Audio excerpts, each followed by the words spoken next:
Tumayong balahibo ko nun, sir, noong panahon na nakita ko, naku, andyan yata si VP Sara, andyan si Bongo nakapasok na. Ang penalty nito ay 4 na taon nata na kulong.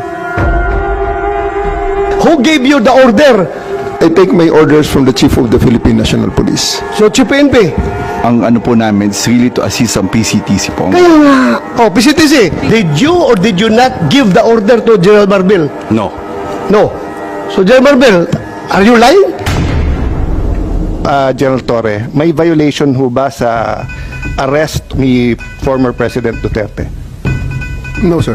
Any person arrested or detained or shall be allowed visits by or conference with any member of the immediate family or any medical doctor or priest, minister chosen by him. I saw the video, sir. President Duterte was asking for his own doctors.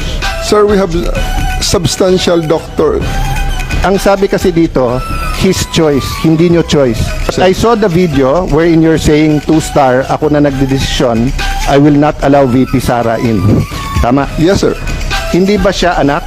Nung nakita ko tong batas na to, nakalagay, pag anak, you cannot stop them. Ang penalty nito ay 4 na taon nata na kulong. Bawal na pigilan yung anak na bumisita. So, it's your call to violate the law. Yung Dr. Suba ni President Duterte certified him fit to travel. It's not part of the procedure for his private doctors for that to do that, sir. It will be the government doctors who will be No, taking that's not that, sir. true, sir. Ang nakalagay ho dito sa batas, it can be his doctors.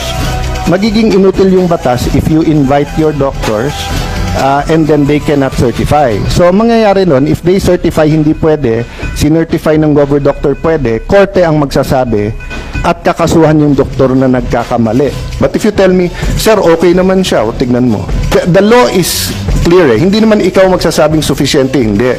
But you're supposed to allow all of his doctors in right away and you're supposed to allow his family members there and not deny them. So, who give the order? Sino nagbigay sa'yo ng order? Sir, I have a team of You're the deputy one there. there. Wala si SOG doon. Ikaw ang nagkarga sa kanya sa aeroplano. Kaya tinatanong kita, who gave you the order? Still, sir, I take my orders from the Chief of the Philippine National Police. So, Chief PNP. It's always the guidance that ang ano po namin is really to assist ang PCTC po. Kaya nga. Oh, PCTC, did you or did you not give the order to General Marbil? No. No. So, General Marbil, are you lying? So I'm not lying, but I just want to have the executive privilege po regarding this matter. The Ay, nandito na tayo eh. Executive privilege ka dyan. Bakit naging executive privilege? Kanina, bigla? sinabi mo, PCTC ang nagbigay